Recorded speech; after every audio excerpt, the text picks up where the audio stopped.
오늘 이 시간 우리에게 주신 하나님 말씀 함께 보시겠습니다. 사도행전 2장입니다.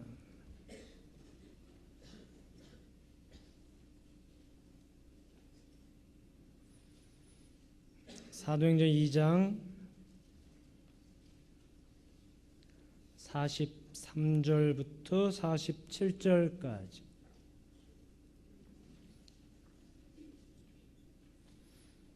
제가 봉독하겠습니다.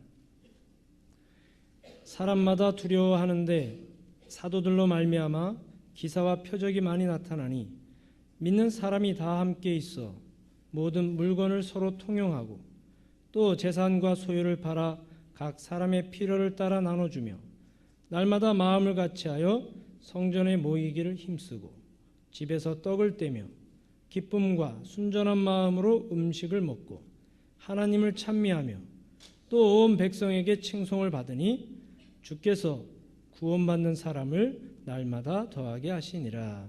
아멘. 오늘은 성령 강림 주일입니다. 예수님께서 지난 주일에 승천하시면서 사도행전 1장 4절에서 제자들에게 말씀하셨죠. 예루살렘을 떠나지 말고 내가 들은 바 아버지의 약속하신 것을 기다리라. 예루살렘을 떠나지 말고 내게 너희가 들었으니 아버지의 약속하신 것을 기다리라 라고 말씀하셨습니다. 그래서 이러한 예수님의 말씀을 믿고 마가의 다락방에 모여서 열심히 기도했던 120명의 성도들에게 한 사람도 빠짐없이 성령이 임했던 것을 우리는 볼 수가 있습니다. 우리 형제들, 성령 강림 다음으로 가장 좋아하는 게 뭐가 있습니까? 제가 여러분들 좋아할 것 같아서 오늘 잠깐 아침에 문득 생각이 나서 여신 강림 인터넷에 한번 쳐봤습니다. 여러분, 성령 강림이 당연히 더 좋으시겠지만 그 다음으로 좋아하는 게 여신 강림인 것 같은데 딱 쳐봤더니 뭐 신세경, 또 김태희 그 정도밖에 안 나오더라고요. 그래서 제가 사진을 오늘 안 보여드리는데 오늘 보니까 좌우에 아름다운 노란색, 이 꽃 이름이 제가 뭔지 모르겠지만 하여간 노란색의 아름다운 꽃이 오늘 이 강단을 장식하고 있습니다.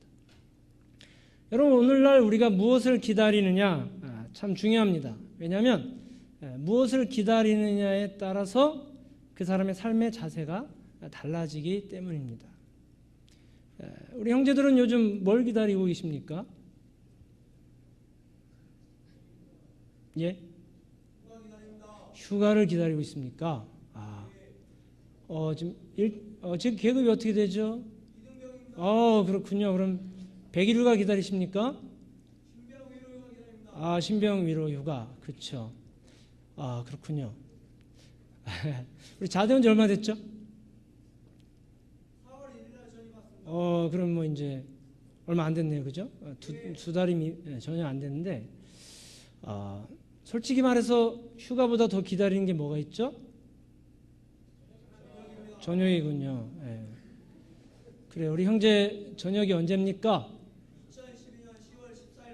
12년 10월.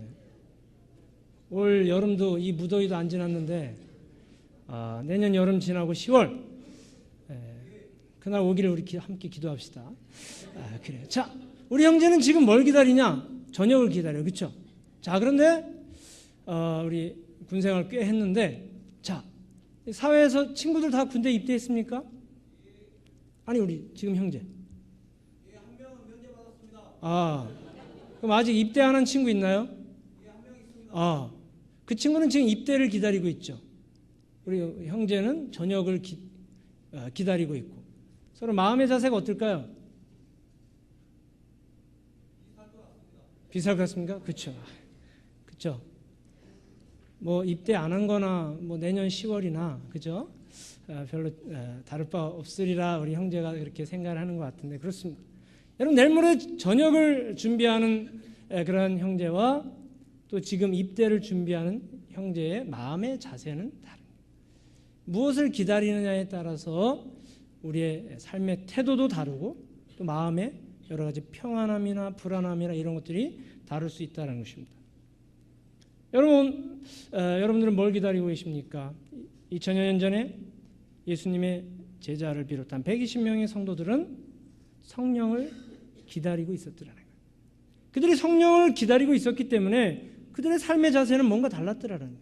그들이 예루살렘에 함께 모여서 한 마음 한 뜻으로 함께 합심해서 간절히 기도하는 삶을 살았더라라는 것입니다.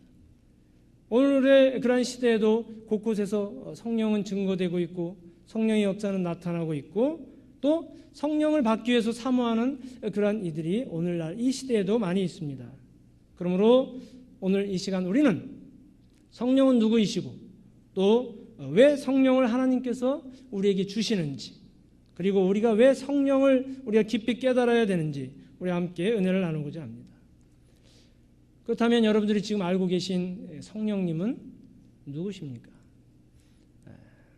여러분들이 지금 알고 계신 성령님 신앙생활 우리가 1, 2년 한 것도 아니기 때문에 우리가 다들 알고 계실 텐데 여러분들에게 질문을 한다면 여러분 어떻게 대답을 하시겠습니까? 대답은 다 다르겠지만 결코 성령은 어떤 능력의 도구도 아닐 뿐만 아니라 또한 성령을 은사적으로만 생각한다면 큰 오산이 아닐 수가 없는 것입니다. 그렇다면 성령은 누구이신가? 첫 번째, 성령은 보혜사 성령이다라는 것입니다. 요한복음 14장 16절에 보면 내가 아버지께 구하겠으니 그가 또 다른 보혜사를 너희에게 주사 영원토록 너희와 함께 있게 하시리니 또 다른 보혜사를 예수님께서 보내주시겠다라고 약속하셨다는 거예요. 또 다른 보혜사, 즉 예수님도 우리에게 보혜사의 역할을 감당하셨다라는 사실이죠. 그럼 보혜사는 헬라어로 뭐라고 하는지 아십니까? 파라클레이토스. 파라클레이토스라고 하는데 파라는 곁에라는 뜻이 있고 클레이토스는 돕는다라는 의미가 있습니다. 우리를 곁에서 돕기 위해서 부름받은 자가 보냄받은 자가 바로 성령님이다라는 것입니다. 오늘 이 자리에 앉아있는 하나님의 자녀인 우리를 곁에서 돕기 위해서 오신 분이 바로 보혜사 즉 성령이시다라는 사실입니다. 여러분 예수님의 삶을 보십시오. 예수님께서 이 땅에 육신으로 오셨습니다. 그래서 우리에게 가르치셨고 또 우리가 힘들어할 때 위로하셨고 또 우리가 병들었을 때 우리를 병 고쳐 주셨고 또 더 나아가서 우리의 여러 가지 어려운 문제에 상담자 역할을 하셨음을 우리는 볼 수가 있습니다. 즉 예수님께서도 이 땅에 오셔서 육신의 몸을 입고 보혜사의 역할을 감당하셨다는 것입니다. 마찬가지입니다. 성령님은 보이지 않는 그런 형상으로 우리에게 다가오셔서 또 다른 보혜사로서 예수님이 우리에게 하셨던 것처럼 성령께서 우리를 가르치시고 또 우리를 위로하시고 또 우리의 모든 질병과 또 우리의 모든 마음의 병까지 고쳐주신다라는 사실입니다. 그러므로 오늘 성령 강림 주일을 맞이해서 우리는 우리를 도우시는 성령의 임하심을 우리가 다시 한번 느껴야 되는 것입니다. 또한 우리가 반드시 알아야 될 성령의 모습은 무엇입니까? 성령은 보혜사일 뿐만 아니라 진리의 영이라는 사실입니다. 요한복음 14장 17절에 보면 저는 진리의 영이라 세상은 능히 저를 받지 못하나니 이는 저를 보지도 못하고 알지도 못함이라. 그러나 너희는 저를 아나니 저는 너희와 함께 거하시며 또 너희 속에 계시겠음이라 라고 말씀하고 계십니다. 성령님은 진리의 영으로 우리에게 다가오신다는 것입니다. 우리에게 진리의 영으로 다가오신다는 것은 바로 우리의 주변에 거짓의 영이 있다라는 사실입니다. 그러므로 우리가 이 거짓의 영으로부터 이길 수 있도록 성령은 우리의 곁에서 진리의 영으로 우리와 함께 하신다는 것입니다. 여러분 내가 진리면 다른 것은 거짓일 수밖에 없어요.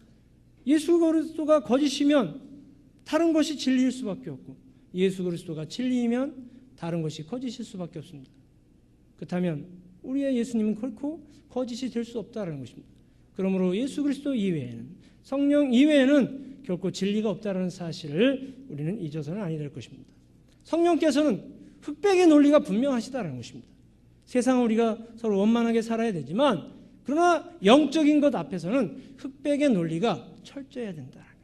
이것도 아니고 저것도 아니고 신앙도 아니고 세상도 아니고 여러분 성령은 진리의 영임을 우리가 다시 한번 오늘 이 시간 깨달아야 될 것입니다. 그렇다면 이와 같이 보혜사이시고 진리의 영이신 성령을 받은 사람들의 삶의 모습은 어떨까요? 어떤 사람들을 보고 성령을 받았다라고 우리가 볼 수 있겠습니까? 그것은 바로 사도행전 오늘 읽진 않았지만 2장 37절 38절에 나와 있습니다. 거기 보면 그들이 이 말을 듣고 마음에 찔려 베드로와 다른 사도들에게 물어 이르되 형제들아 우리가 어찌할꼬 하거늘 베드로가 이르되 너희가 회개하여 각각 예수 그리스도의 이름으로 세례를 받고 죄 사함을 받으라 그리하면 성령의 선물을 받으리니 라고 말씀하고 있습니다. 여러분 성령의 충만함을 받은 사람의 첫 번째 나타나는 특성은 무엇입니까? 애통함과 회개의 마음이 깊다라는 것입니다. 오늘 그들이 이 말을 듣고 마음에 찔렸다는 것입니다. 즉 그들은 지금 베드로의 설교에 지금 회개하기 시작했다는 것입니다. 며칠 전에 예수님을 십자가에 못 박은 그들이었습니다. 그 십자가 앞에서 베드로조차 죽일 듯이 달려들었던 그러한 사람들이었습니다. 그런데 지금 그들은 변화됐습니다. 베드로가 그들 보고 당신들이 예수님을 죽인 장본인들이요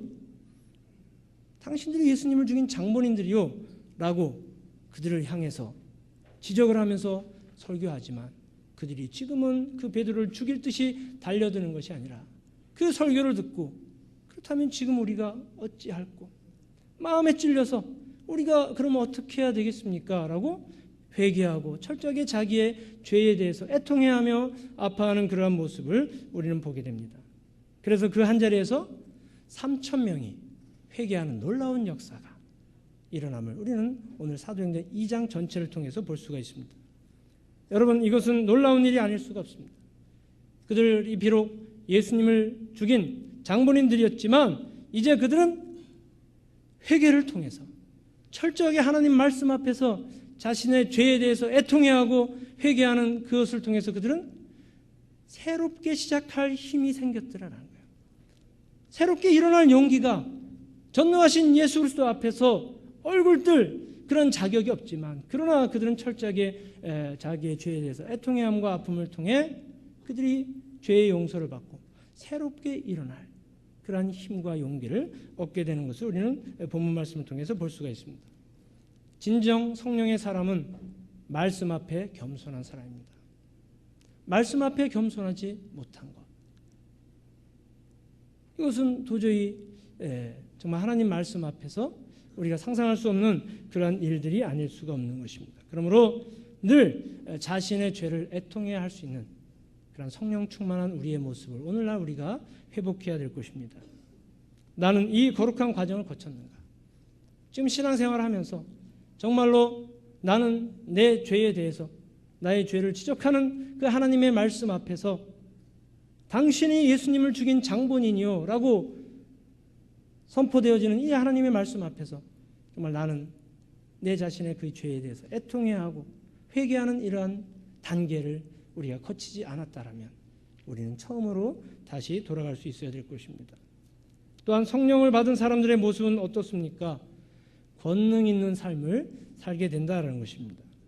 사도행전 1장 8절에 보면 오직 성령이 너희에게 임하시면 너희가 권능을 받고 성령이 임하셔야 권능을 받고 권능이 임해야 예루살렘과 온 유대와 사마리아 땅끝까지 이르러 주님께서 쓰시는 증인이 될 수 있다는 사실입니다. 성령 충만한 사람의 삶의 모습은 바로 권능 있는 모습으로 나타난다는 것입니다.